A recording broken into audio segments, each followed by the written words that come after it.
Hey, what's up? John Sonmez here from simpleprogrammer.com. So I'm a little bit behind on videos. I have to admit, I'm over here at a mastermind retreat for an entrepreneur mastermind. While I was here, some topics came up in the mastermind, and one of them that I thought was interesting to talk about was this concept of anti-fragility and really what it is and how can you be more anti-fragile, or can you actually be more anti-fragile in your business, in your life, and just a few important concepts I think that are important to that. So if you don't know what I'm talking about as far as anti-fragility goes, there is a good book on this. It is called Anti-Fragile. It's by Nicholas Taleb. I always forget his full name. Really good book though. I've done a review on this book, I believe, at least once, maybe twice. Maybe we'll put up the link if I indeed did do a review. If not, I need to do a review on it. This is sort of a review. But I wanted to talk about the idea of anti-fragility. Well, let me define this first of all as it's defined in the book. It's essentially the opposite of fragility, right? So Nicholas had, I think that's, is it Taleb? I don't know. Anyway, he had basically said that the opposite of fragility is not robustness, right? So fragility means that like things can harm you, right? Time shaking things in a box, right? Like that you're fragile, right? Obviously we know what fragile is. Robust means things that don't actually harm you, but anti-fragile would be when you actually benefit from the chaos, you benefit from disorder, you benefit from time, from decay, from things like that. So for example, look at my hands here, right? See the calluses on my hands? My hands are anti-fragile. But here's the key thing that I want to talk about, which is that they're anti-fragile to what, right? So to some kind of delta, some kind of change, and I think that's critical when dealing with anti-fragility, right? So my hands are anti-fragile, or you could say my palms, to the delta of weightlifting, or to a particular stimulus, right? So to the weightlifting, to being graded, to being worn on, they become stronger actually, so they benefit in a certain way. So again, the word benefit is a very relative term, right? I've talked about this in a lot of videos about how we don't know what's an advantage or a disadvantage, right? You can check out in my book Soft Skills. I had this poem, this old poem that was by an unknown author, where he talked about this long story about this guy and his son breaks his leg, and so he doesn't end up going to war, and then all of these things happen. He gets sick, and the whole time the father is saying, all the people are saying, oh, what good fortune, or how lucky you are, and he's saying, well, is it? I don't know. Is it good or is it bad? You don't know.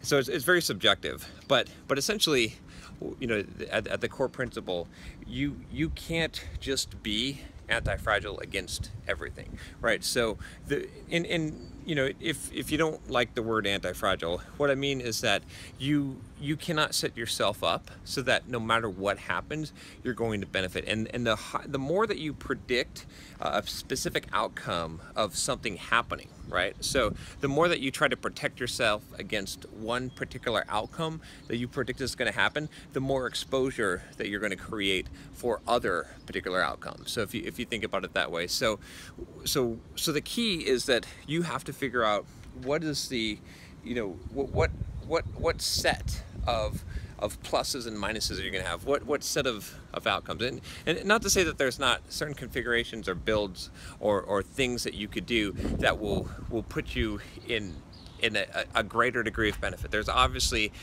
conditions where you'd be more fragile than you would be anti-fragile, but it's very subjective. And so what I mean by that is that you really have to think carefully, what are you protecting against? And this is something that I think if you're a software developer, you should be familiar with, which is the concept, it's very related, the concept of premature optimization. So many times in software development, especially a lot of new software developers try to do premature optimization. So in your code, if you're trying to prematurely optimize, what you're essentially trying to do is you're trying to predict how the software is going to change, or what is likely to break, how it's going to be used in the future, or what problems or additions that you may need, and you're creating optimizations for that. So maybe you're making it so that the code is easier to maintain in this particular area, or this particular change, or you're handling requirements that haven't existed yet, or you're prematurely optimizing the speed of the system when you don't know that that's a bottleneck or an issue at all. So that very concept, right, is the same concept I think that we can apply to a lot of our lives. There's a lot of premature optimization, a lot of this chasing anti-fragility, but in a general sense or a very targeted sense. So if you're trying to chase it in a very general sense, there's certain positions, configurations that you can be in, and I think the most beneficial of those at the highest level, right? I think this exists at different levels. We could talk about various degrees of this, but the highest level of this is adaptability, right? So in general, if you talk about yourself or your business or your mindset or your body, the adaptability is going to be the most anti-fragile place that you could be, because the higher degree of adaptability that you have, the higher likelihood that you're going to benefit from any kind of change, any kind of delta, any kind of chaos that happens, right? The less degree of adaptability, right, the more that something that changes is going to hurt you. So I think that's the highest degree of it. But if you try to become anti-fragile against specific events, you would actually expose yourself to be more fragile. So in many cases, the act of trying to become anti-fragile is a fragile act in itself. It is fragile itself, because you're protecting against, as Nicholas Taleb would say, one black swan, right, which is very unpredictable, which exposes you to another, right? This happens a lot in investing in the markets. Again, I think premature optimization is one example where I could point this out, is if you've been developing code for a long time, you know that if you optimize in a certain way, right, if you're familiar with the solid principles, what it basically says is that your code, your classes should be open to certain types of changes, right? But closed in general. And I'm not doing a great job of describing it. I don't want to go into the details, but essentially, it's also been a while. but essentially, this is the gist of it, right? Is that if you make your code, and I'll use the word robust, even though it means something different. But if you make your code so that it's flexible, so that it's open to one kind of change, you're making it inflexible to another kind of change, right? So I think that's just something to consider, right? As you think about positioning yourself, your career, your business, your life, your mentality, is that the thing you should be valuing highest is probably adaptability. And then you should not think in terms of like what is likely to happen in the future, because you don't know. I mean, you don't know, like, the crazy stuff that happens, the black swans are unpredictable events, and even if you could predict them, you don't know what the fallout is. You don't know how it will change things and what the actual effects will be. But what you can do is you can set yourself up. You can say, what about these deltas? What if certain things happen, not specific events, but certain deltas? So when I say delta, I just mean change. So what happens if inflation happens? What happens if deflation happens, right? If you're looking from a financial viewpoint. What happens if you become ill?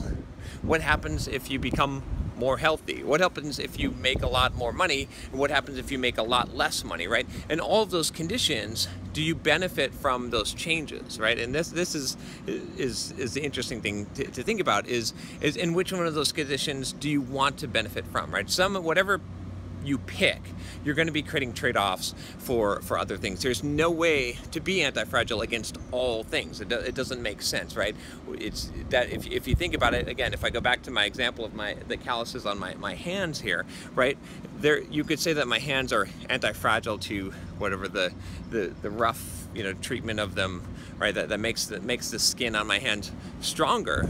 But in a way, that's also making it so that my sense of touch, right? If you have calluses, your sense of touch is decreased. So even though my robustness, my ability, or I guess I keep on using the wrong word, but excuse me, anti-fragility, in this case, my hands have gotten tougher, okay? So that they're more resistant. They've actually gotten stronger to the attribute of weight or damage to them. They've gotten weaker in the sense of touch, and that I don't have as much feeling in my hands, because I've actually numbed, I actually have dead skin there, which is making it so that my hands are have less sense, right? So I've actually caused a weakness in a different area. So again, a lot here, but I just wanted to sort of get some of this out. I'll probably do some videos to give more specific examples and to talk about specific cases where this comes into play. But this is just a very, very powerful concept. There's so much stuff. One, you cannot be anti-fragile against everything, so don't even try it. Two, if you could, the strategy that would look the most like that would be increasing your adaptability as much as possible. So this is why I adopt a stoic philosophy in my life. I believe that's the most anti-fragile that you can be from a mindset viewpoint. And number three, there's always a trade-off. It's always a delta. And so, like I said, the example with my hands with the calluses is, yes, my hands became stronger against physical damage, but they became weaker against my sense of touch. It decreased in those hands. So there you go. That's all I got for you today. If you like this video, if you haven't subscribed already, click that subscribe button below, and I'll talk to you next time. Take care.